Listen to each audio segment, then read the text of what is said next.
Bismillahirrahmanirrahim. Assalamu alaikum. Welcome once again to the Tabadlab Policy Roundtable. Today we are going to be talking about the impact of COVID-19 or the coronavirus on Pakistan in terms of learning, teaching, education, schools, governments, nonprofits, the whole range of actors and issues that we consider to be relevant to education. Like any country, COVID-19 has disrupted the education sector dramatically and profoundly. Exams have been canceled or postponed. Schools have been shut down. Children are spending more time at home. Parents are getting to know their kids in many cases. But most profoundly, I think, given the existing crisis of education, one of the questions, natural questions, is what will be the impact of this crisis on out-of-school children, on already unsatisfactory levels of learning, and on a government system that tends to be too slow and too unresponsive to the needs of children. We have been able to assemble a really fantastic group of speakers today. I'm delighted to welcome all of them. And given the work that we've done in the past, we have some measure of familiarity with all of them. We have with us from the Federal Ministry of Education and Professional Training, Umbreen Arif. Thank you, Umbreen, for joining us. We have from the Pakistan Alliance for Math and Science, Salman Naveed Khan. From the Beacon House School System, we have Mr. Kasim Kasuri. From the Teach for Pakistan initiative, which does amazing work all around the country and has done for several years. We have Madam Khadija Bakhtiar, and we're lucky also to be joined by a member of the Punjab PMIU, the project management unit there, that works closely with the government of the Punjab. Nimra is also joining us. So I welcome all of you to the conversation and thank you for taking the time. And I thought maybe we'd ask Umbreen to kick things off and to talk to us a little bit about her own experience as the principal technical advisor, the technical lead at the federal ministry. Umbreen, what was March 13th, 14th, 15th, 16th, 17th, those first few days? What was that like for you and for the ministry? And how did the process of trying to get your head and hands around this issue go for you guys? Musharraf, thank you for asking us to come and speak on this very important issue. So the initial few days, Musharraf, were chaotic. The chaos was mostly around where are the schools closing, for how long will they be closing, and should the exams happen, not happen. So there was a lot of coordination that was required and a lot of consensus building. The reason I say consensus building, we have this 18th Amendment that is out there, and everybody says provinces need to go their own way in education, but for some things you need a national response. So as far as exams are concerned, whether exams will be held in one part of the country or not, it has a marked influence on children's anxiety. So when decisions were being taken whether Cambridge exams will be held in Karachi or not, and whether they will continue to happen in Islamabad, you could feel the level of anxiety among parents that will my child be left behind if I'm in Karachi? Similarly, schools, etc., closure of schools, are private schools closing or not, are madrasas closing or not, are technical vocational institutes closing or not. So this was a huge chaotic consensus building exercise, and I must say I am very impressed with how the government quickly got together and the kinds of responses that we got from the ministers who came on the table, whether it was the AJK Education Minister telling Shafkat Saab, you take the lead and we'll follow you, although they are from different parties. So some of those things were pretty impressive, how the government quickly got around, and there was consensus building on school closure, on exams postponement.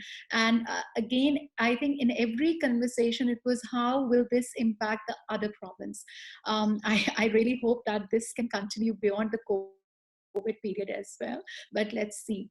But as the decisions around exams and school closures were taken, the other anxiety was, okay, if the schools open in June and the children are immediately immersed into exams, especially for grades 9, 10th, 11th, and 12th, they would have missed out on preparation time, because a lot of students rely on schools, mock exams, academies, etc. With all that shut down, how do you reach those students? How do you ensure that they do not start failing or getting lower grades, which will impact their future careers?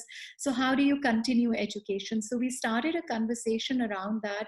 And I think I must really congratulate our EdTech partners who were out there, the 4 of them who were already working with us in the Federal Directorate of Education's schools, Knowledge Platform, Sabak News, Sabak.pk, and Talimabad. They all reached out and they said, here is our content. We are happy to provide it to you for free. The next challenge was for us was, how do we get to the students? When we started exploring the option, a TV channel was the most obvious one, because we were thinking, okay, can we reach Balochistan? Can we reach other different parts? And even a couple of focus group discussions that we had with ICT teachers from the Federal Directorate of Education, we heard how they were in Islamabad having problems reaching students through Wi-Fi, through internet.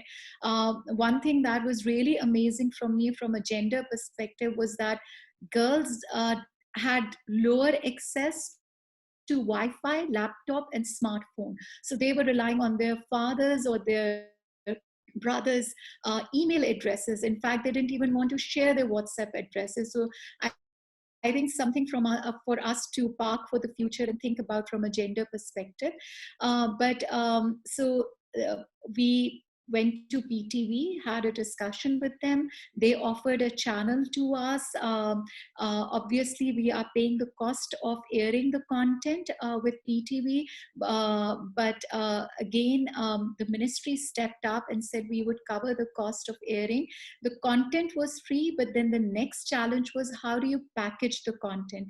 And very honestly, we are still wrapping our head around how best to present it on a TV channel, especially content that is prepared for a computer platform, for an LMS system. So that's something that immediately came into action.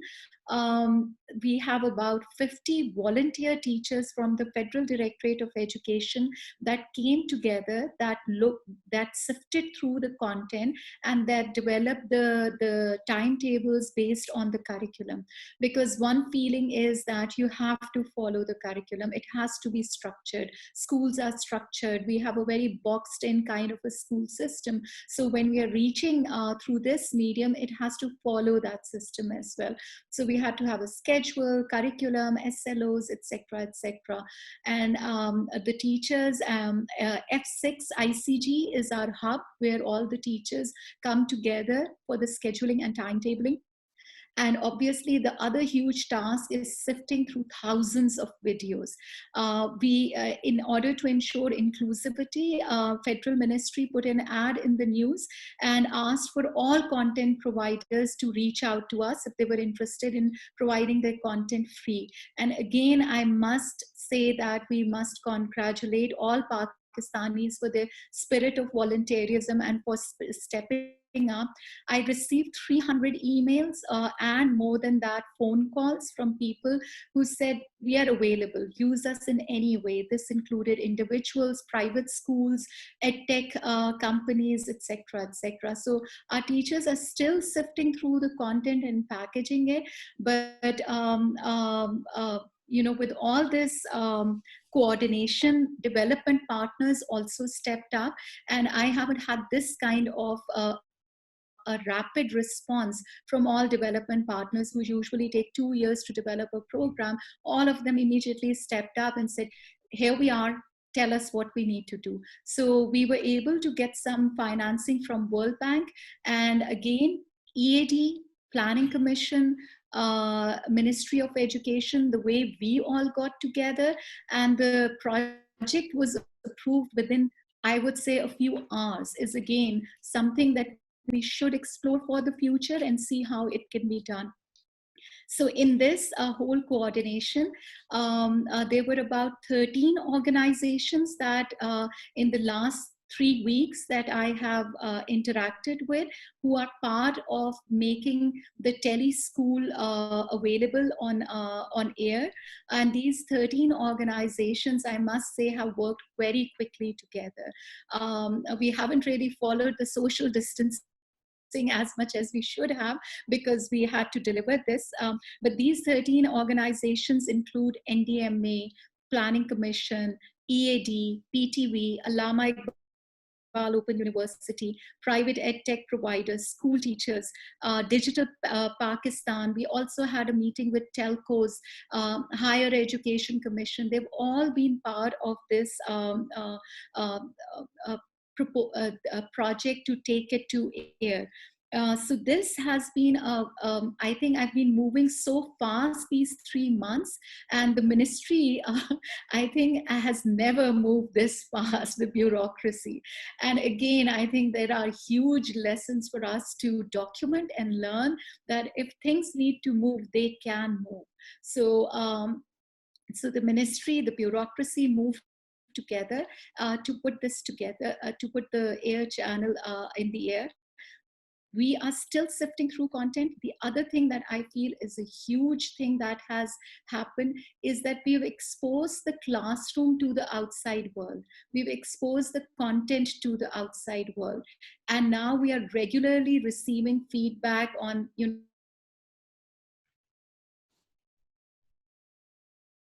that as we go along. But we've moved through such a rapid pace that I haven't really had an opportunity to think through what I'm doing. I hope that in the next 2-3 weeks, when this thing settle down, I'll have an opportunity to take this forward. But I think one of the things that we really need to do is coordinate and do more consensus building on how we take this opportunity forward, to address the issue of out-of-school children, move towards accelerated learning program. If at the end you want me to come back, I can talk about what Absolutely. our future thinking is about. Absolutely. That's, I'll I stop hope. here. Sorry, repeat that last bit, Umbreen, please. So I said that I can come back at the end and talk about what we are thinking about it from a future perspective. Of course, I think that'll be really useful. And that was a really comprehensive coverage of what was happening within the Federal Ministry of Education. And you touched upon some of the concerns and issues people had around federalism. But it's nice to see you so complimentary of all the partners. And it's nice to hear that, unlike I think what we're used to in terms of what we hear, in this case, everybody, private sector, nonprofits, government, everybody came together. And then within government, I was really pleased to hear how well integrated things seem to work in this very short timeline. I want to take the same kind of question to Khadija, because I often find that when we're talking about education, the most easily ignored aspect of the conversation, and the one that where perhaps there's less attention than there should be, is the interests of the teacher. Just like children are disrupted and parents are disrupted and the government is disrupted, the notion of teaching, the very idea of the teacher-student relationship, of the classroom space, all of these things have been disrupted by COVID-19. Khadija, with your work, maybe just talk us through a little bit what COVID-19 has meant for your work in terms of working with teachers and training teachers and enabling teachers. Right, and thank you, Musharraf. And before I do that, I think just to give some context, we are currently working in a space where our teaching fellows are primarily in Islamabad and in Peshawar. In Islamabad, we work very closely with the Federal Directorate of Education, because that's where all the placements are in FDE schools, and with the Ministry of Education. So Umbreen herself is quite involved in what we're doing.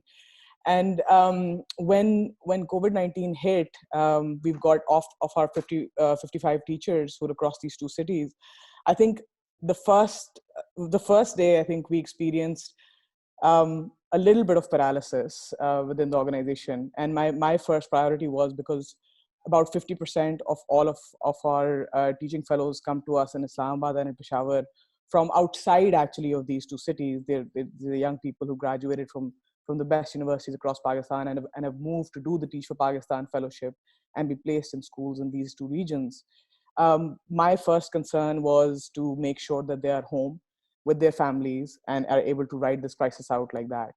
But that, of course, meant that with about 50% of our teaching force everywhere, all the questions of even bringing people together and discussing what do we do now as an organization, what is our response going to be, all of that becomes that much harder. And at the same time, even as teachers are, packing up and going home, they're constantly thinking about, I need to make sure that I'm able to get in touch with my kids, with my principal, with the other colleagues that I work with in these public schools, to make sure that I'm keeping them in the loop on what's happening with us at our end. But I think after the initial couple of days of just letting, ensuring that our first priority being people's health and safety, that was taken care of. Very, very quickly, we started to ask ourselves the question of, okay, what is our role here? What are we being called upon to do as an organization, as a group of people who claim to be working on inequity, particularly on education inequity? And I think a few things became really, really clear to me that have always been part of our approach as an organization, but they just became so stark in this moment. Sometimes these moments of crisis lead to so much focus and clarity, and that's exactly what we experienced.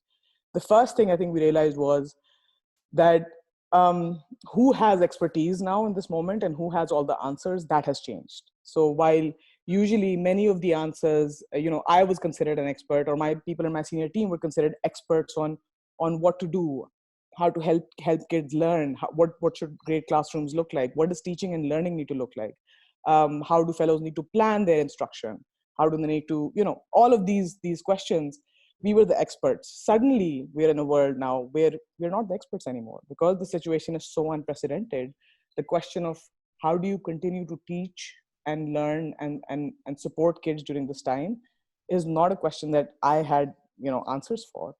And so I think that really led to my second realization that this is now a real test of all of the leadership theory that we work with and all of the leadership that we claim to be developing in these teaching fellows, so that they can operate as independently as possible with the best interests of these kids and these communities in mind. And I really had to put faith in the idea that people who are closest to the work know that work the best. Specifically, what that meant in our context is that teachers who work with these kids day in and day out and have been working with them and their parents for months now, there is nobody better suited than them to understand what do kids need and what are their specific challenges right now that are going to get in the way of us being able to provide for those needs.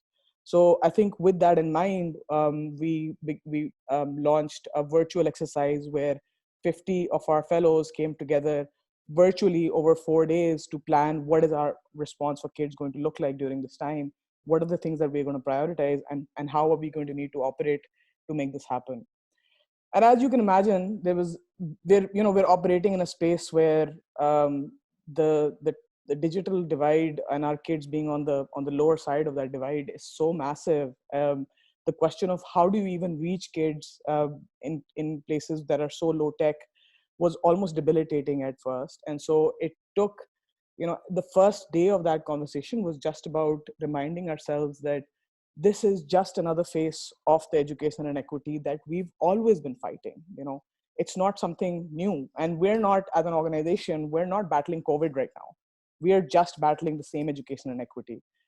And now that it has taken on a new face, we don't have solutions yet, but we do have to come up with them. And inaction is not an option. So yes, of course, the government had declared this time as summer holidays because everybody's very keen to open schools back up in the summer and get on with the learning. But we know what is at stake for these kids. We know from research and from looking at what happened, when Ebola hit, etc., that these kids are at risk of dropping out of schools if they lose their connection with the schools.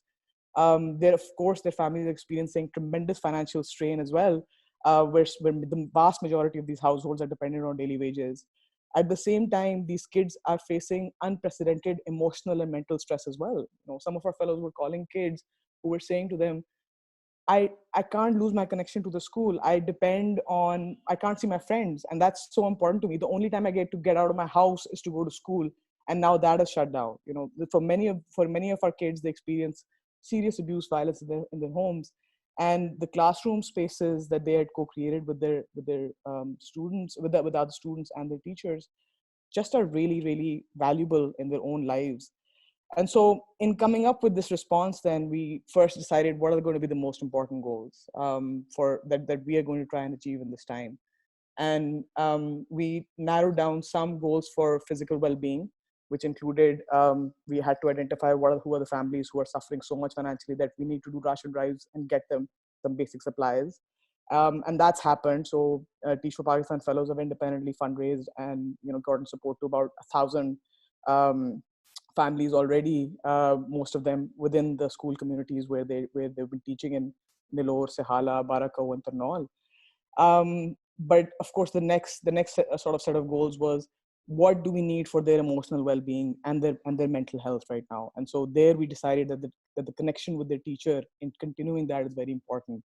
So then all of the teachers got on the phone with the parents of these kids, or with the kids themselves in cases where they had phones, and started to ask, collect data on how are they feeling, what are they going through, and specifically in order to start any learning activities, figure out what does the tech situation really look like right now. And just I want to share just some very the data that we got, because I think that's really guided what we've done since then as an organization, and what the teachers have done then. So we discovered that of the about 2,500 kids that fellows teach overall, we can reach about 60% right now. So that in and of itself tells us a lot, right? 40% kids, we don't know where they are. We don't know whether they've gone back to their villages. We can't get a hold of them over the phone. Nobody at the school in that community seems to have a number that we can get a hold of. Of the remaining, we've discovered that about 60% do then have an access to a smartphone that is WhatsApp enabled. They don't always have reliable access to mobile data, but if we could meet that one need, we could get something going. So that's a number that's very important to us right now. About 35% have access to an SMS enabled phone, and then there's 4% of kids, even among the ones who we could trace, who don't have contact, who don't have access to any kind of phone at all. And so we then realized that all of the work that fellows had to do beyond the staying in touch with their kids over the phone, or passing on some basic COVID related health information, any work that had to be done in a way that's structured over the next 2-3 months, which would build learning routines for kids, which would build holistic well-being routines for kids, we needed to differentiate it in 3 ways. So fellows have then gotten to work on developing content. So all of this content is targeted primarily at primary grades 3, 4, and 5, which is the classes that we teach. And they've worked together then to create all of this content that's being differentiated by who has WhatsApp, and then setting up learning loops there, who has SMS, setting up learning loops there, and then who has none of these. And so we need to work with a partner who's physically in that community right now to ensure that learning packs are able to go to kids, and then they're able to come back to us also with some regularity. So a lot of this work is, I would say, in many ways, we're taking the approach that it is experimental, it is iterative. We're going to try it and we're going to learn. We're relying on the best practices that we already know about what works for kids, what is the role of the teacher in these children's lives that must be leveraged right now and must be strengthened. The thing that I would say that has really, really surprised me is a lot of my own misconceptions, I think, about what are parents going to be willing to do in this time for education particularly have just broken.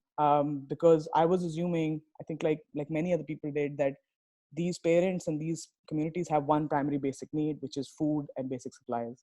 And that's gone totally out the window, because when these teachers are talking to parents, often parents are saying, can you help me set up some structure for this child who's now home and I don't know what to do with them?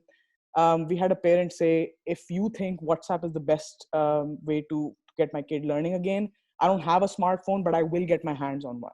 We had one father take his phone and walk all around the city looking for an office that had an open Wi-Fi connection so that he could download the first set of kind of a learning pack that this teacher had delivered to him.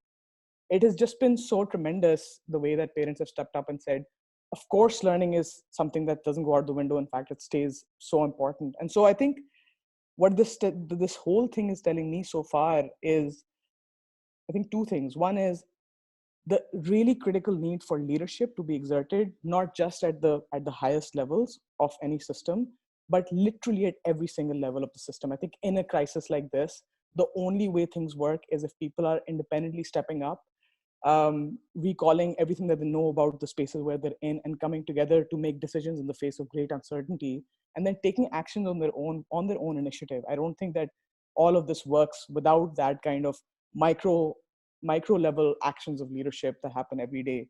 And then I think the second importance, the second thing that's become really important to, that's become really clear to me, is how even in post-COVID times, we need to acknowledge that learning is not something that happens just inside the classroom.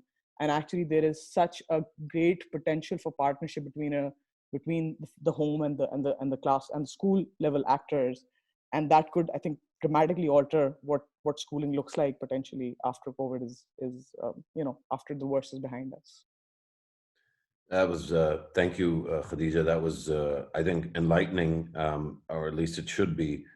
I think, at least for me, having focused on policy for as long as I have in this area, sometimes we maybe extract or remove the human element of what all this means. Anybody who's been lucky to have grown up in a home where education was important and where parents struggled for it, could probably relate to particularly the incident that you mentioned about the father trying to download something for his kid. I think that, at least for me personally, hit home very hard. And I think that what's interesting about that is that there's this parental hunger for their kids to do well actually cuts across class and language and nation, and it's really a fascinating collective experience. And I wanted to take that to Kasim, who I think is associated with a often, I think, wrongly maligned, but certainly the largest and to me, possibly one of the most important private sector organizations in the country, which is Beacon House. Qasim, your parents are, many of them, even the ones that are really angry about fees and give you guys a hard time. Their fundamental interest in the conversation is driven by what that father feels for her child, for his child in that case, but what a mother will feel for her child. I know that if anyone has dealt with this at scale, it's your organization, and concurrently, of course, you have to maintain really what is now a legacy that's intergenerational in terms of maintaining quality and engaging your teachers. Really, COVID-19 represents, for CEOs of large companies, maybe the most desperate kind of a challenge, because it's so multifarious in the way that it's hit everything at once, particularly bottom lines. Talk us through your own experience of the build up through February, what you guys were thinking. When, at what point in time did it snap? Like, did it land that this is much bigger than perhaps anyone was thinking, and was going to be a real challenge to how you do business and how you deliver education? Thanks, Musharraf. First of all, thanks for having me here. Yes, it's been a very challenging experience for us, and indeed for everybody else in the who's involved in education. But there have also been certain some interesting kind of insights that have come out of which I'll speak about later. Firstly, tons of uncertainty. Initially, schools shut down in Sindh. I think it was around the 25th or 26th of February. And it was not initially clear how long it was going to, this was going to be the case. Punjab and other governments followed, I think, around 13th of March. And again, it was not clear whether this was a short term or a longer closure. I think at the back of our minds, even though the government kept announcing that it will be 2 days, 3 days, 5 days, 2 weeks, we all had an idea that we were in it for, well, let's say, relatively long haul. Um, I was listening with great admiration to what Khadija mentioned, and this question about the digital divide is something that comes up often. But fortunately, or not, luckily, most private schools, at least private schools, which are um, you know, uh, which are operating at the level of Beacon House or above, most of them tend to be on the other end, or the parents or students or clientele tend to be on the other end of the digital divide. But the truth is that that does not apply to all private schools at all. So, for example, we have about 315,000 or so children within the Beacon House network. And out of those, over 200,000 are in a network called the educators. And the challenge over there has been far greater. But with Beacon House, it was I think it's been a fairly positive experience, because fortunately, most of our students were using, although we did not have a centralized learning management system across the network, but most schools were using some LMS or some learning platform. And furthermore, all of our teachers were, because, Beacon House has been, one of the things that Beacon House has done since the 80s has, and really, I suppose, focused on, is teacher training and professional development. So recently we had put a lot of our training online. So we were using Google Classroom for that. So all of our teachers were already used to that particular platform as learners themselves. And so that put us at a sort of advantage, because the biggest challenge, I'm sure most people here will agree, other than, of course, the issues related to digital divide, the other big challenge is about teacher readiness and understanding of how to effectively use technology. Interestingly, that doesn't apply to young people.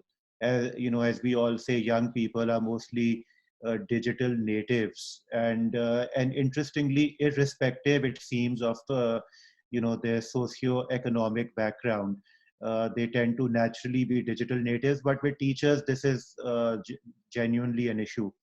So we had a bit of a head start, because our teachers were already all learners themselves on this platform. So it's been on the whole, it's been a positive experience. The response was, so, again, referring to what Khadija said, one of the interesting things has been the parental response. Now, I think that this situation has really brought to light parents' roles as, stakeholders in their children's education. We always talk about the school, the child, and the parent. But this is a situation in which many parents have really had to step up, especially parents of younger children. And the truth is that they have not, most people have, I think, responded to it positively, but there are always people who feel that, there's a great deal of responsibility that's been put on them. So this has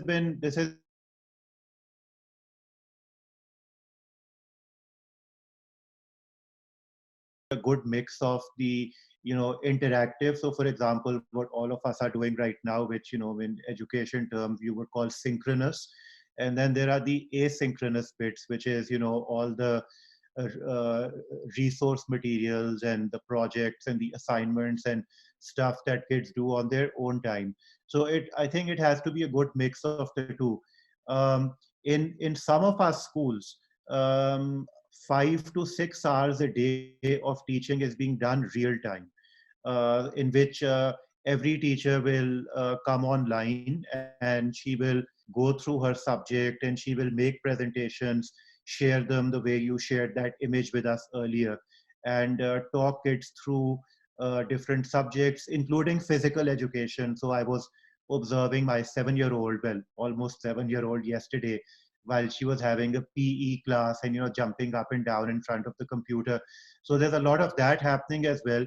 But then the challenge with too much of that is that if, let's say, somebody has 2 or 3 kids in a household, but they only have one device, so you can't have 3 children,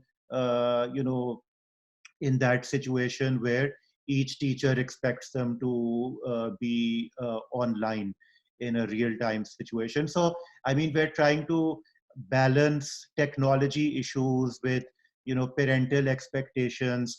I think that the one thing which I have to really, we're all really pleased about is the way that our teachers have responded to this. Because you see, when schools were shut down, it's not just that students were sent home, teachers were also sent home. So we didn't have the opportunity to equip teachers or to give them any crash course, even though, yes, I did mention that many of them were involved with the Google Classroom platform. But we did not, so we literally overnight had to launch a new platform across the board. And I think the teacher response has been absolutely brilliant. And they've been, you know, they've gone out of the way to reach out to kids, to try to reassure parents, and been, incredibly innovative. Um, so I think that on the whole, and again, I of course only speak on behalf of the Beacon House school system. On the whole, the response or the experience has been quite positive. Um, if I speak about the educators, it's a very different story, because most of our educators schools operate in about 250 towns and villages, and of course cities also, all over Pakistan. So the ones in larger cities, I think, have been probably they've been more fortunate, but in most cases, there's been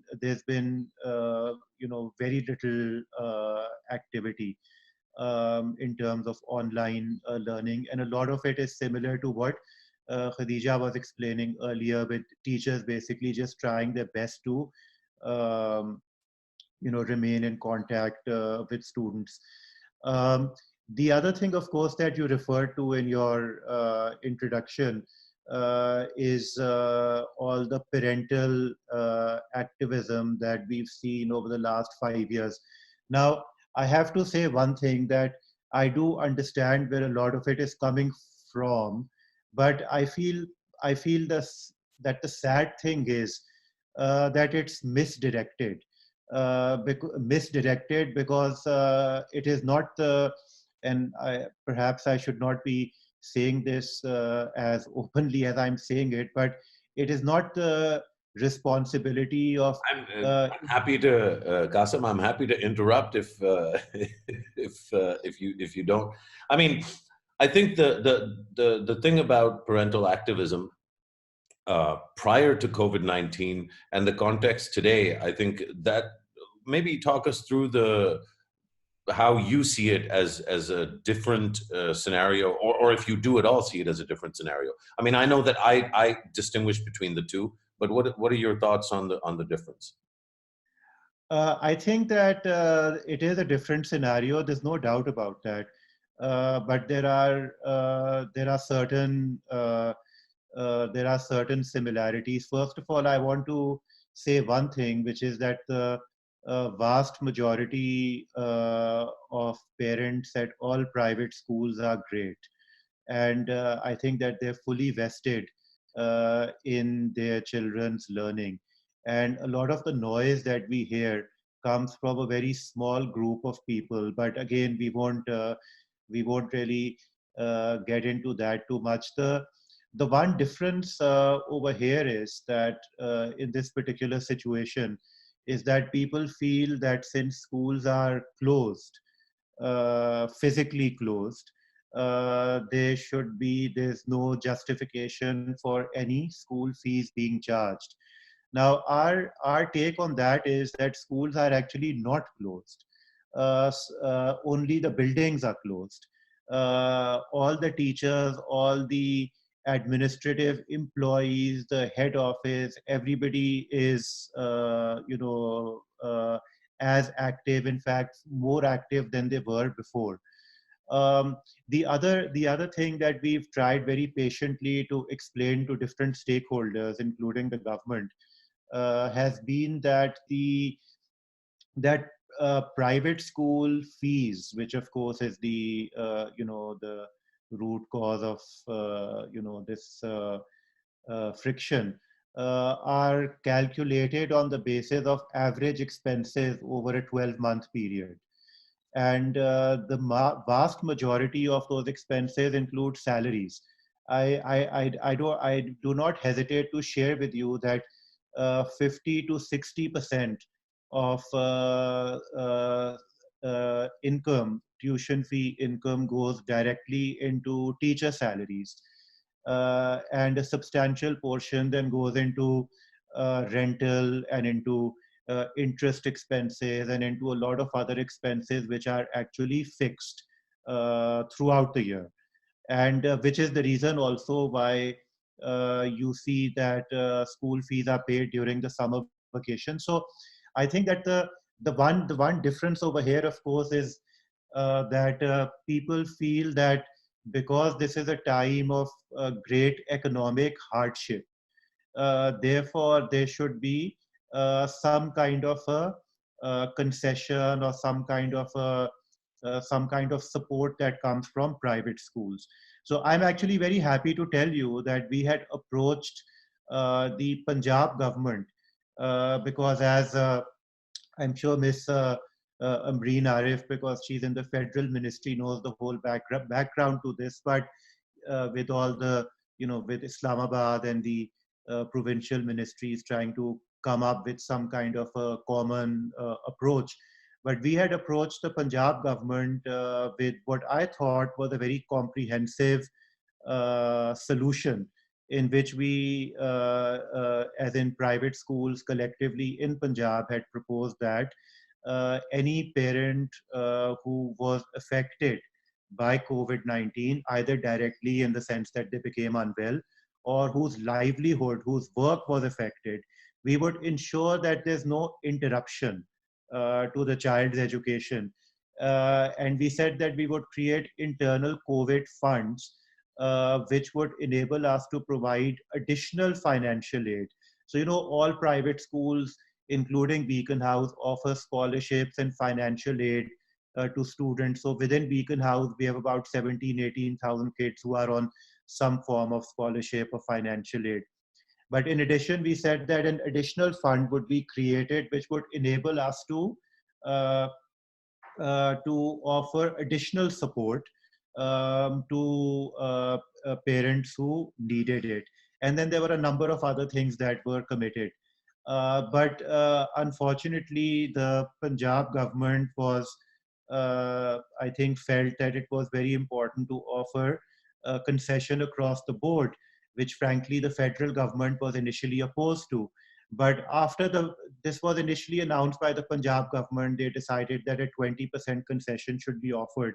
And then because that happened in Punjab, the federal government and Sindh and everybody else, decided to adopt the same approach.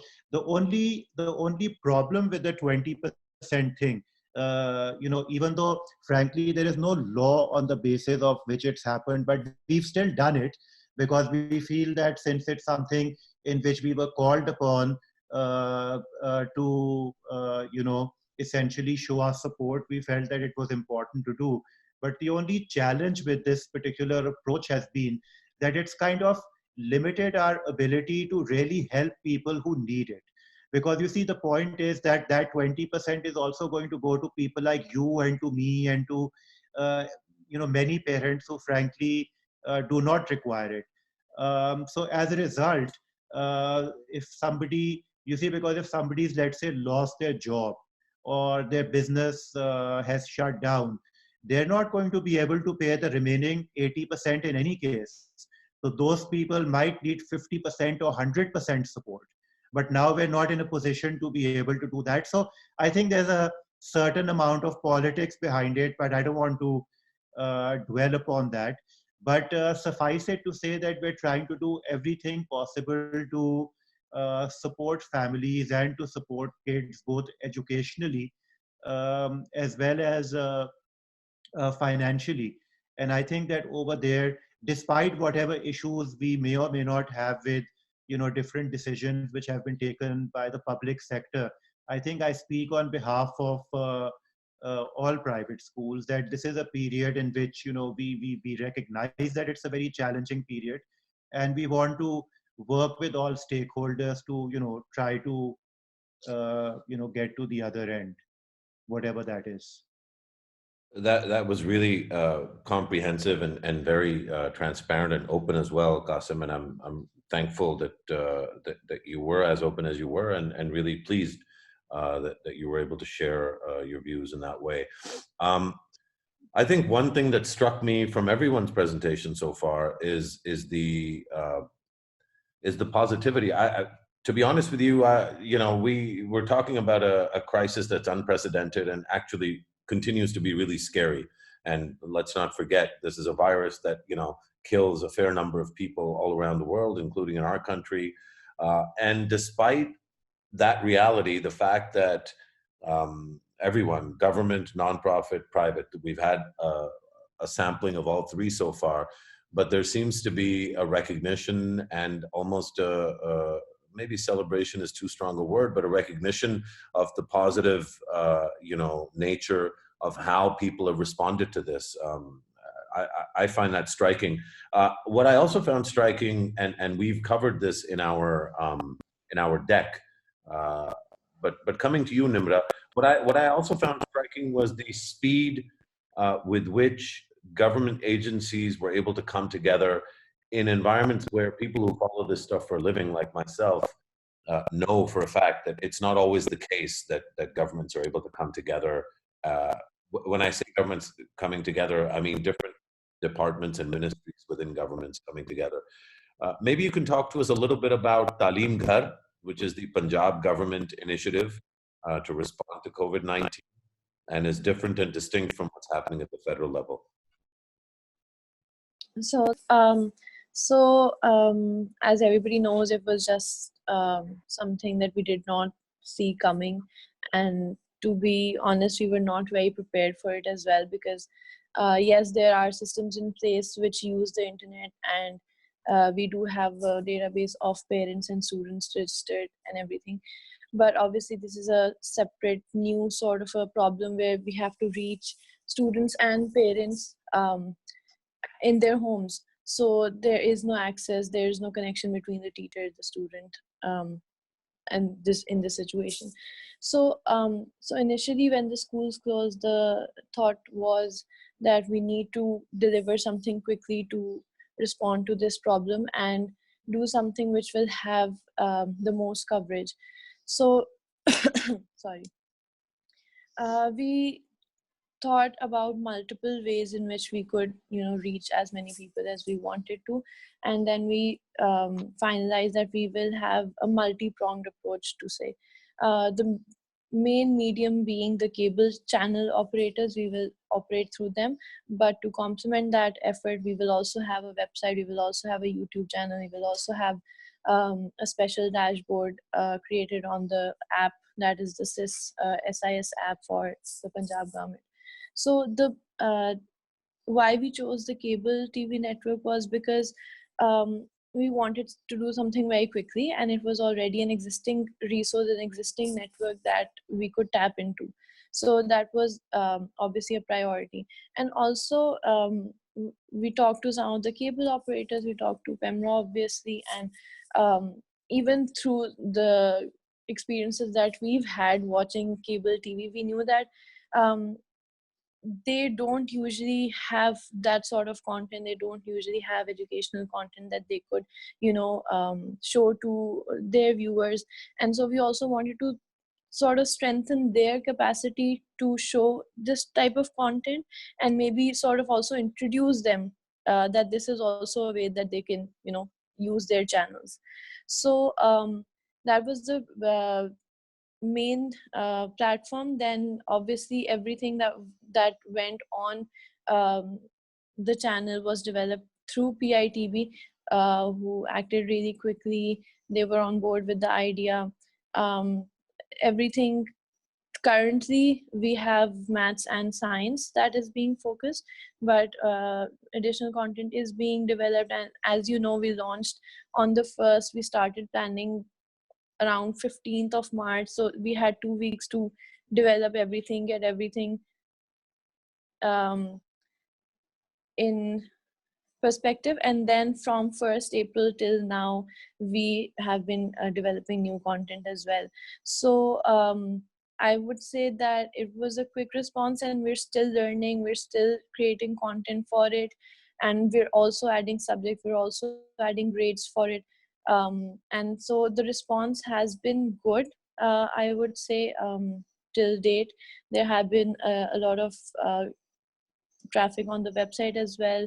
We're showcasing, we're launched on more than 800 cable networks across Punjab. So yeah, I mean, that was the thought behind it. And obviously we knew that the federal government is going to launch its channel soon, and so we didn't want to also duplicate that effort on launching an extremely different channel altogether. That's excellent. What I did while you were explaining that was also just draw down on the deck that we've published, in which we've tried to capture the timeline of how quickly things went down. Nimra, tell me and maybe speak a little bit about the speed at which things happened, because me personally, the way we've tracked it, this was from start to finish 2 weeks. From the decision to do something to the decision to actually have channels running. Now, when we captured the information, that was 2 days ago, you had 756 cable operators. You just mentioned that now you have 800. That number is going to keep growing because, of course, Punjab has a pretty high incidence of cable television. But maybe speak to us a little bit about the speed at which this happened and what was driving that speed. So, as you mentioned already, that it was just 2 weeks that was between planning and launching the channel. So, as it shows in the deck as well, on the 18th of March, we requested PITB to sort of come on board and develop content for this initiative. And on 1st of April, we had launched two weeks of content for grades 1 till 8. It had all curriculum aspects of maths and science. From it had subjects, subtopics, everything. And apart from that, PITB had also developed some animated characters. They also wanted to do something interactive for the kids. And so, I mean, from 18th March, deployment basically started from 23rd March, and on the 28th of March we had provided the content to the cable operators, and on the 1st they aired the content. So initially on the 1st of April, as you've also mentioned, that it has been an increasing number. So it hasn't been 800 from day one, but obviously with the monitoring regime we've put in place, and with the with constant 2 and 4 with different departments, we have been able to count to the. Thanks, Nimra. That's a really useful sort of explanation and narration of what's been happening. Salman, maybe just to bring you into the conversation, and I don't know if it's fair to say saving the best for the last, but certainly saving what I wanted you to talk about a little bit was the quality aspect of everything that's happening. as I've just said explicitly, and we've actually demonstrated this in the deck that we've published, that it really is a remarkable speed with which both the Punjab and the federal government have devised their responses. But maybe you can talk to us a little bit about the what your take is on the quality of what is happening, and the content and the substance of what is happening, and maybe from two perspectives. I mean, you run the Pakistan Alliance for Math and Science, um, and really there's two aspects to this equation. One is obviously what the content that kids are being given, but the other is the way in which that content is being delivered in terms of pedagogy.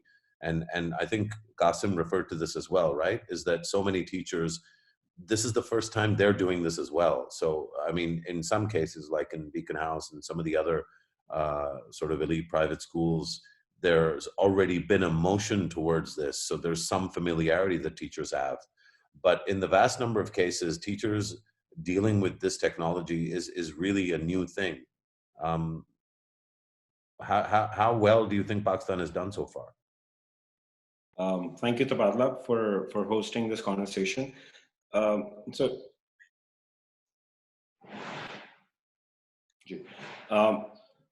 I think it's important to recognize the fact that the situation that we're currently facing it's not normal. The emergency measures that both the federal governments and the provincial governments have undertaken, the private sector has undertaken, all of them contribute significantly. But I think it's too early to comment on the quality of, because we're still in a learning phase, and I don't foresee this learning phase or this learning curve flattening out anytime soon. There are tons of opportunities that still exist that have not been explored, but that's part and parcel of how communities and countries do respond to emergencies. So this is something that we'll figure out, or Pakistan will figure out, or the sector will figure out as and when we go forward. One thing that, a couple of things that we've talked about, both in terms of tech and low tech and non-tech, I think it's also important to recognize that there are certain aspects that we have not, as a country, explored so far. One of them is that the decision of, when we say, Pakistan mein itne bache out of school, or the quality of learning that they're experiencing in classrooms, inside or outside, is not that great on the average. Then that means that we have to make sure that education is embedded in programming everywhere. That it's not just TV channels, but it's also radio. That when Hamid Mir does a talk show in the evening, that there is some part of his program that caters to this, and that everyone as a community contributes. We've, as an organization, and I know you didn't ask this, but as an organization, that we've been, while everyone else on this call is that they're service providers or directly linked to education services delivery, while we're not. One of the things that we've tried to focus on is a post-emergency, and we don't know what post-emergency looks like, or what even the timeline looks like. We don't know whether post-COVID means September 2020 onward, or whether it means July 2021. But one thing that we do need to take it into account as a country, or as a system, is what we're doing with the non-responders right now. So we have Umbreen and her team and the ministry, and I can tell you that pulling all of this together, the Teleschool is the work of maybe 10 individuals at max.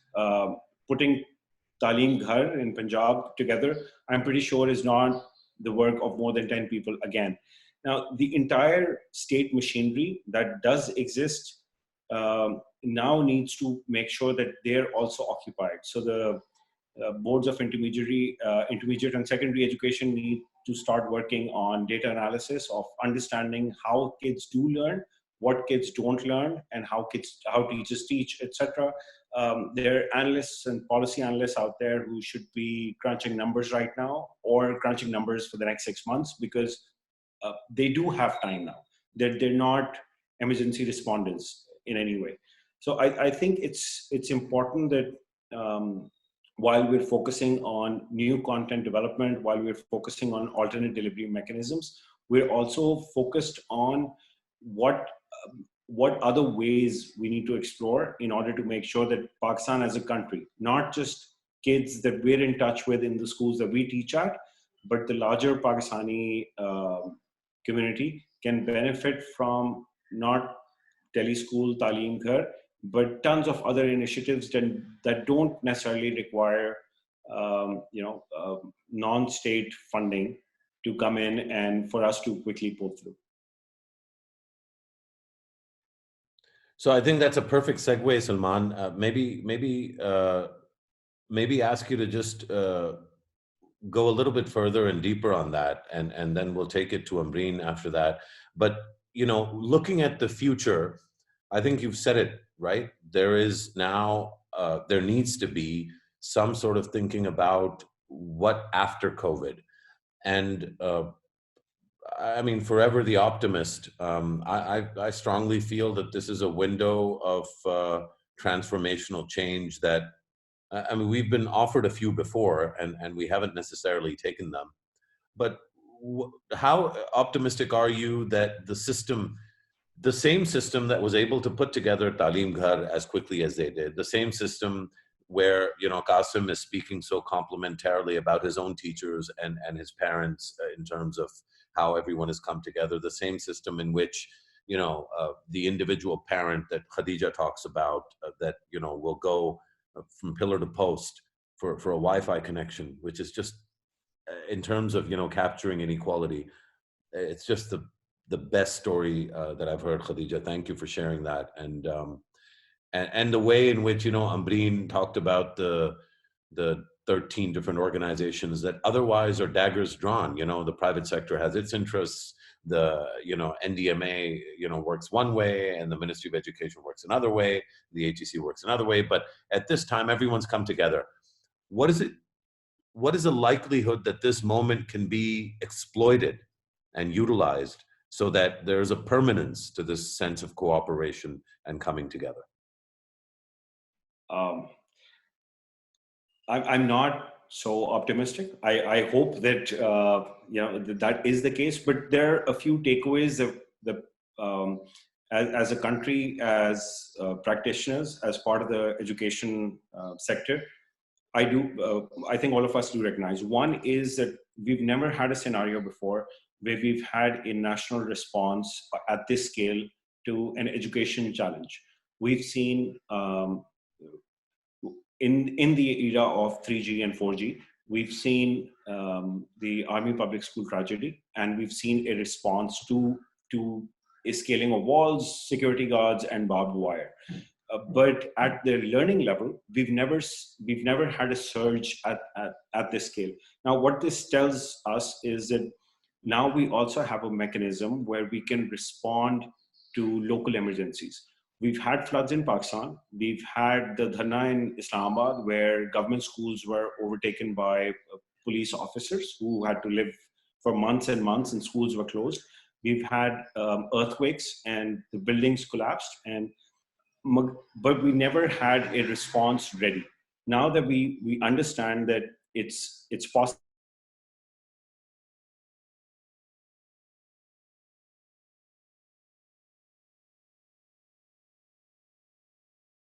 because of that. And this emergency situation is unique in the sense that the focus is not on brick and mortar anymore. The focus is not on latrines and water provision in schools or boundary walls or barbed wire, or even the lack of government school teachers. The entire focus now, interestingly, is on learning, which has never been the case in Pakistan. So this, I think, in itself presents a unique opportunity for us to learn from and to quickly adopt ways in which we could make sure that certain parts of the emergency response are embedded in how we deliver education post-COVID as well. So, Talim Ghar, or a better version of it, Teleschool, a better version of it, the telemedicine option that medical providers now are opting for, tuition academies run by the state, for example, on call centers. These are options that will be explored and are being explored. And some of them, I hope, will go on and become part of how we deliver education, not just during this emergency situation, but even once schools open. And unfortunately, I don't foresee that happening anytime soon. This is going to be a new normal for us. And I think Pakistan, not because we're a resilient nation, I don't believe that, but I do believe that because we're able to respond in a certain way very quickly and make sure that the red tape, which is normally the case, I mean, the same file that Umbreen and in Nimra's case in Punjab, the same file which would probably have taken 3 months to get to the EAD and from EAD to Planning Commission and then back to the Education Department would never have been approved. But now that the same file was approved in less than 10 days, or in Punjab's case, in less than a week. We also have to, I think, understand how education works with other stakeholders within the state and in the non-state sectors, in the private sector, how all of us can come together. Now, I still feel that, I think what Kasim Saab said initially was very important, that they went in with a plan for the Punjab government, which was not paid attention to, but it's important that now we come up with a mechanism where the challenge is addressed as one sector. What we haven't discussed is while we have talked about the out-of-school children, what we haven't discussed, and this is where we don't know anything, is what are the millions of kids who are enrolled in Madaris doing now? They're back home. We don't know what that home looks like and where that home is. So how many kids that are enrolled in Madaris and Rahimia Khan went back to Sakhar or Kambar Shadadkot or Dera Bukti or to Bahawalpur? How many of them do have access to Talim Ghar or Teleschool, who do have access to WhatsApp and SMS, and whether their teachers are doing anything? So I think it's with the passage of time, and this is not a criticism, this is just the way that the response mechanism works. As and when we, from today onward till the end of next week, we probably would have covered much more ground than we would have in a year, I think. This is all, very important, I think, Salman. I want to take this back to Umbreen for a moment. Umbreen, I think 2 questions. One is the more generic one that Salman has kind of pointed to, which is to what extent this represents an opportunity for wider systemic change. And I really believe that it does. But for that to happen, a few really important pieces of the puzzle need to come together. While Salman was speaking, I shared the screen once again, and I'll share it once more so that people can identify what we're talking about. So in this deck, we've done a case study on Talim Ghar and a case study on Teleschool, and we've described what's happening. You'll see in the bottom left corner the penetration levels for computers or laptops versus smartphones versus coverage, and then television penetration. And obviously the television decision was informed by this data. Khadija, what you'll notice is the remarkable overlap between the data that you found on 4G smartphone penetration and this number here. Now, obviously this will go up and down, but that's the national average, and the fact that you found that, certainly helps reinforce this.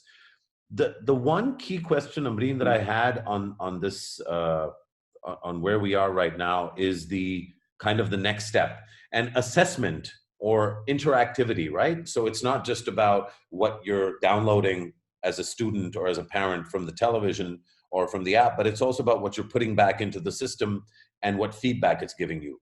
I think why I bring that up right now is that for any transformational potential, right? So for example, now that we have Talim Ghar or we have Teleschool, why is Pakistani literacy still an issue? The 40% that are not literate, how quickly can that 40% be covered? So these are issues that traditionally we've stopped looking at in the education sector, right? I mean, partly it was the decision to differentiate between the literacy departments and the education departments, and partly it was, the schoolhouse kind of post-industrialization organization of how we think about organized school. Amreen, have you been secretly and wistfully looking at this as an opportunity where, inshallah, we can solve these wider system-wide issues? And to what extent is an idea like the SMS as a universal challenge, a universal channel, the one that's on the screen right now, to what extent might ideas like this be helpful in that direction?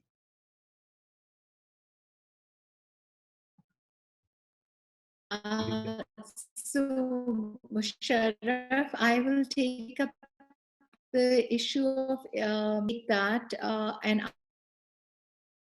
answer that. So, setting up a digital portal that will help us develop an interactive system. Our first step was to send a mass message out that the channel has started, but we want to move forward and have a two-way system in which the students are responding back to us. There are many ideas that we want to explore under that, and starting with simple and then going towards complex. But as simple as parents of grade 4 asking for the timetable of what will be shown on grade 4, but then going towards MCQs, increasing the interaction with what is happening. So that is already on the cards, and we are building it. One of the problems that we are facing is that in the construction of the digital platform is that unlike PITV, we do not own this content. This content has been provided to us free of cost for a certain time duration. And we want the edtechs to flourish as a business. So we don't want to just take the content, put it up for free, and then be available for everybody to download. In fact, that's a challenge that we are fighting even right now. We've had to really placate the edtech providers because suddenly YouTube channels are being set up with the Teleschool name, downloaded videos from PTV are running, Facebook pages are coming up. So we need to keep going back to the edtechs and say, guys, we are not the ones doing this. So that whole business, because most of it is young people, startups who need to flourish. We are hoping that through the development partner money that has come in at this time, we are able to channelize money into this edtech sector, help it flourish so that they can make better content. Because like I said in my earlier talk as well, is that in a way it's exposing how we do education in silos in our classrooms and what are we teaching. So as an educationist, I see that as a huge challenge. As we move ahead, I'm asking teachers, what are the different concepts? What are the foundational concepts that are important for education? Let's make our lessons on those foundational concepts rather than on a textbook page or a textbook chapter. So I hope that is the direction that we can take.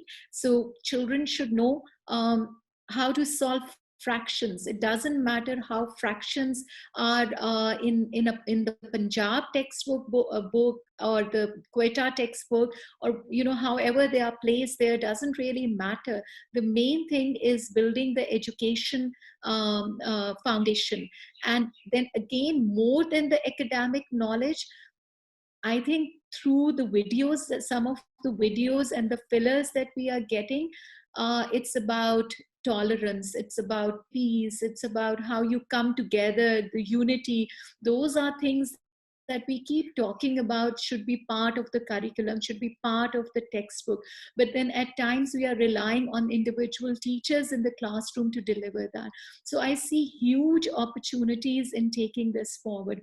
We have already begun the design of a program to to make sure that after the 3 months, we have a system that can continue to reach out to the millions of out of school to offer accelerated learning programs. This is something again that we had not been thinking or designing or using. We kept going back to National Commission for Human Development, or we kept going back to those teachers in the community schools that at times were themselves grade 8 or 9 pass teachers. And we kept lamenting the fact that we have teachers in the system who do not know the subject or the pedagogy. So I feel that opening this up and taking it forward, using it for teacher training, using it for out of school children, using it for ALP, there are huge opportunities. So we've already begun a design of this.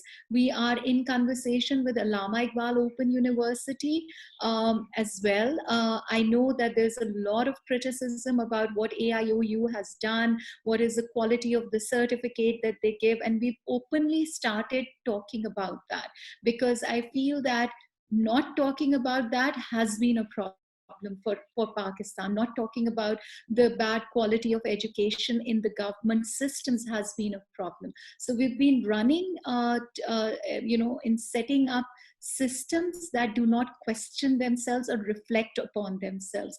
So this has been an opportunity to reflect on what has worked, what hasn't worked. So the next steps for us will definitely be structuring a program that continues beyond the COVID emergency, and then focuses on building conceptual understanding of children and reaching the children who are not inside a classroom. So how we do that, how we reach out, we are discovering that there is so much that is happening.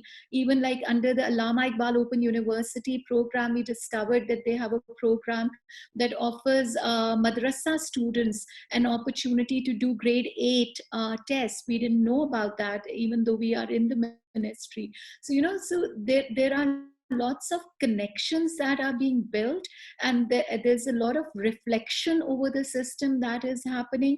And I think that reflection is also on how exams are taken, how systems function, how textbooks are created. Umbreen, I think that was really the motivation for my question, and the way that I posed it is that this question of how exams are taken, and the broader question, not just of assessments, but then of what comes out of those assessments. And I think Salman pointed to this earlier, right? We have years and years of robust, I would say big data, for example, on intermediate exams and boards.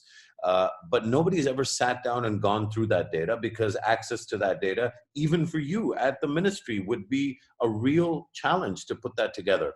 One of the advantages that, and Kasim, I want to bring this to you maybe for some closing thoughts on this.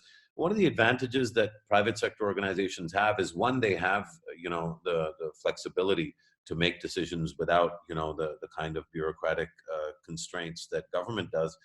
But one of the clear ways in which they begin to develop a product that is superior to what is available in the sort of lower rung of public schools, or low cost, even low cost private schools, is the ability to learn by looking at not the exam results of one child, but over time, the test results and exam results and quiz results that enable the leadership of those schools.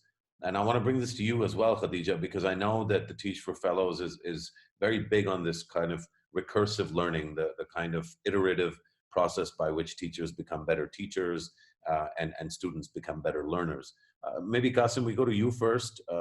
What potential do you think there is for the wider system to learn from what you guys have been doing, and whether you're satisfied with what you've been doing on this front? I think that there's a huge silver lining to this situation. I truly believe that education is not going to be the same even after COVID. And perhaps if this had not happened, it may have taken another 20 or 30 years for us to start to look at things differently. So as far as assessment is concerned, one of the things I did want to share earlier is that now, as you know, the majority of our schools offer the O and A level exams as well as the international baccalaureate. So this has been a particularly challenging time for students who were expected to take their exams in May.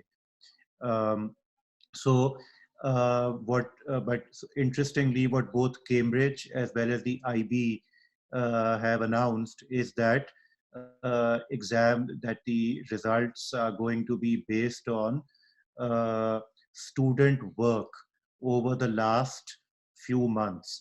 So if a kid is in the final year of O level, so the school has to provide evidence of their work over the last few months, and that's up to the school how the school wants to look at that evidence. My point is that I'm personally not a huge fan of the examination system, but I feel that this represents an important opportunity for us to look at learning and how to assess learning in different ways. Um, of course, they've also given the option for students who want to appear for the October-November ONA level exam session. But a large majority of students are expected to opt for this predicted or assessed kind of grade. So yeah, interesting questions about formative and summative assessment and the role of summative assessment. The other thing which I'm sure you've heard now, for many years we've been hearing that universities around the world not are no longer going to retain the SAT as a mandatory requirement. So, people have been saying that for very long, and it's just become really annoying to keep hearing the same thing over and over. But in the last couple of weeks, major US universities have announced that the SAT is not going to be required. And I'm talking of like serious universities, yeah. So I think that this will definitely change ways in which we assess students and learning outcomes. I think that it could, with respect to this whole debate and discussion on private schools, it could also lead to a reduction in the cost of education. So, for instance, now with the way in which everybody has been forced to adopt technology, okay, I acknowledge the fact that not everybody, so but a lot of people who would probably not have adopted technology are now using, are now doing things which they would not have done for, basically another 20 years. So what it means is that, so supposing we have like a great physics teacher, in Karachi, okay, so a great A-level physics teacher. So instead of, hiring great A-level physics teachers in 20 A-level campuses, we could have this one teacher working with students all over Pakistan. So I mean, one could find innovative ways to lower costs of delivery, and also I think to enable public-private partnerships, because there are, so yeah, I do feel that there are interesting opportunities, really interesting opportunities, and I don't at all foresee that things are going to be the same after the COVID emergency is over. That's a great sort of note to end on for you, Kasim. I agree, and I'm reasonably. I don't know if I'm optimistic more than I am realistic. I mean, I think the disruption is permanent, and I agree with you that some of the model is going to change fundamentally. Khadija, in terms of what you're dealing with and what you're looking at, what likelihood is there of this kind of transformational impact? For students that are benefiting from fellows from the Teach for Pakistan program?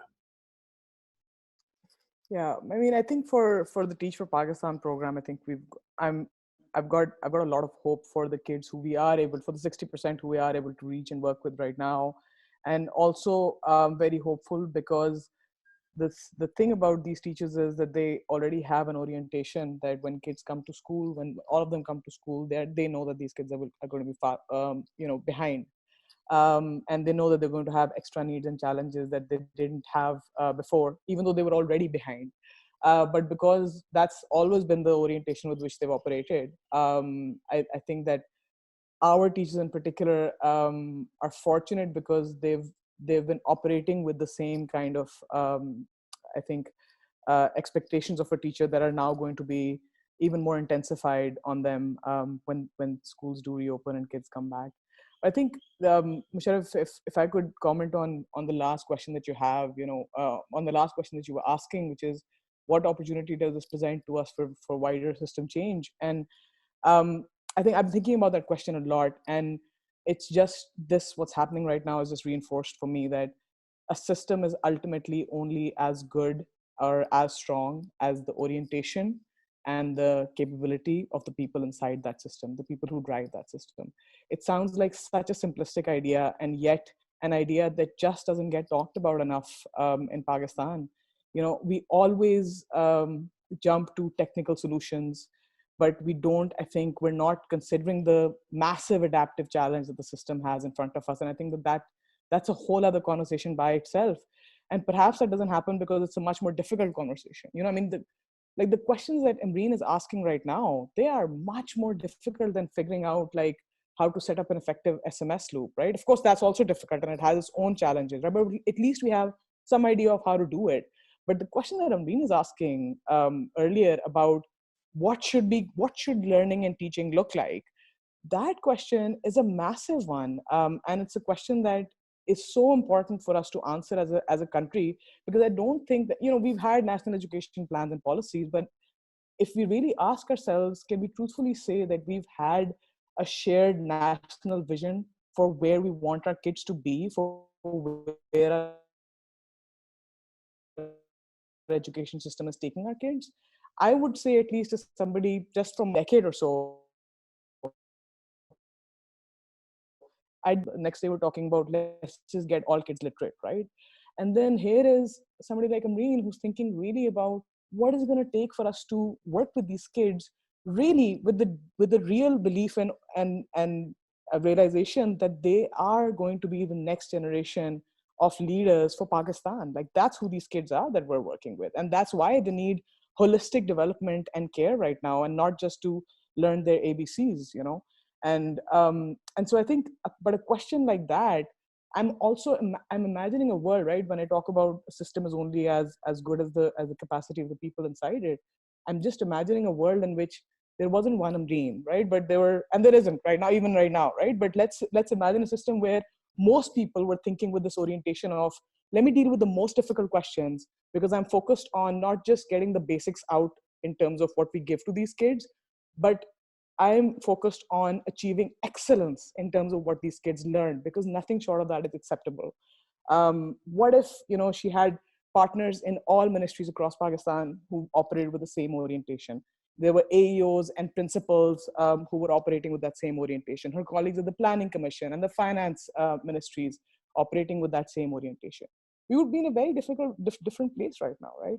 And I think so I think our ability to really use this as a transformational moment and pivot where our system development is going right now depends on just our ability to not give up on asking the most difficult questions and pretend like if we can make, like Salman was saying, if we can make the bureaucratic loop work this much faster, then why isn't it time for us to have a real conversation on what the teaching force looks like and why we've not been able to change the quality on that, on what teacher contracts look like, the politicization of those, right? Like deep-seated issues that have just become something that feel intractable and unchangeable in our education system. Why can't we have a conversation on that?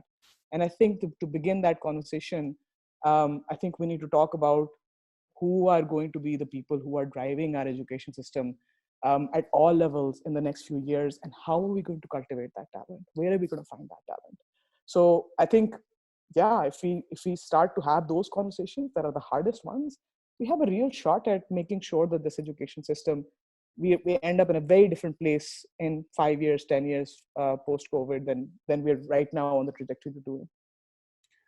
I totally hear you, and I mean, I obviously share the sentiment. My only fear is that you might not be right about how many Umbreens there are in the system, unfortunately, not to not to be too lyrical about it, but we know why the non-formal basic education or the BEC schools are the way that they are.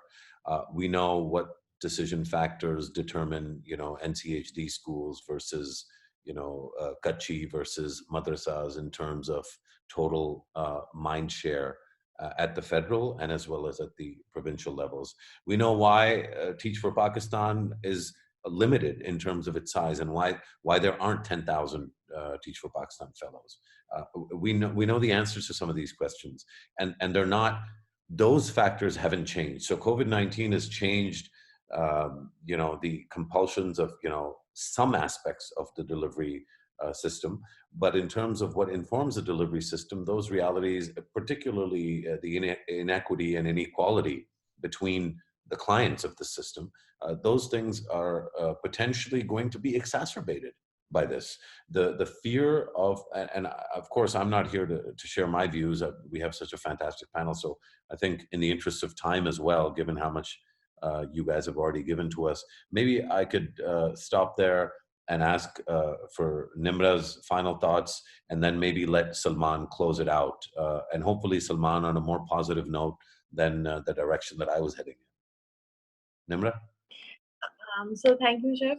So what the points that Salman made and Umbreen made were all very valid points, and I agree that there was always this mindset that digital is the future, but I mean it was more of a saying than a lot of work going into it. But this situation has really sort of forced and propelled the governments as well to think and implement in that manner. And I would say that the political will and the bureaucratic will was also a very large part of it in executing this very quickly. But having said that, all the ways that you've mentioned, the SMS system, maybe a web TV, any way, any channel that we can reach out to people and sort of include everybody in this conversation, make it interactive. I mean, so I can say at the Punjab level, we are thinking about those things. And I mean, even if it does or doesn't continue this program, particularly after the COVID sort of situation, it will give way to so many other areas in which we can use digital, use this sort of national coverage to make our education more accessible, and perhaps also more focused on quality, because we do get real-time feedback from the people as well. So I mean, I would say it's a positive note from the Punjab side as well, because it sort of has re-evaluated how we are doing different programs and how we're going to implement them. Salman? Thank you, Musharraf. So, because you've asked me to end on a positive note, in a country like Pakistan, or in a country like, and I'll take the example of Saudi Arabia. In a country like Saudi Arabia, where Tarawih prayers have been now, people have been asked to pray in their homes. In Pakistan, where we're dilly-dallying, but mostly it's, we hope that you pray at home. In countries like Saudi Arabia and Pakistan, where religion is a serious issue, if we're able to disrupt this at this scale, we cannot disrupt education services delivery.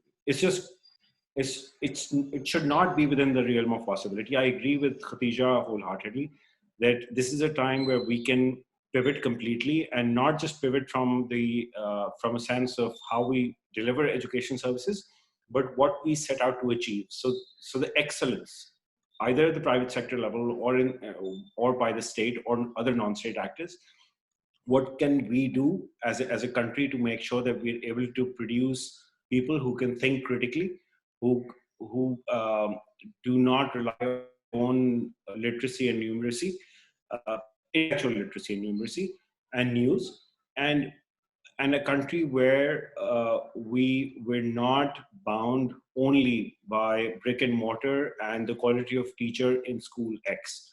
I think all of these factors will definitely play a role in how the private sector evolves. And I think it's a good time for the state to have a conversation with the private sector on what they're thinking, how they're evolving, and how some of the things that thinking, which is already happening at the Beacon House level or at the Head Start level or other private schools, that conversation is also benefiting the state in terms of intellectual transfer of knowledge. On that note, Salman, I wanted to just thank everyone that joined us. This conversation, clearly, I can tell and feel strongly that this conversation could continue for several hours. But all of you have urgent things to get to. I'm so grateful that you were able to share your thoughts and your views in this manner. I do think that there's real scope here for continuing the conversation, especially around the framework that Khadija laid out in terms of a transformational perspective. So I agree with you, Salman. Once again, Umbreen Arif from the Ministry of Education and Professional Training, from Khadija Bakhtiar from the Teach for Pakistan program, Kasim Kasuri from the Beacon House Group, Nimra Tariq from the Project Management Project Management and Implementation Unit in the Punjab, and Salman Naveed Khan from the Pakistan Alliance for Math and Science. Thanking all of you on our behalf, and looking forward to continuing the conversation. You can download and view the Tabadlab briefing deck on Pakistan's response to COVID in terms of education at our website. That's the cover right there. That's on the screen. Once again, look forward to continuing the conversation. Thank you for joining us. Thank you. Thank you.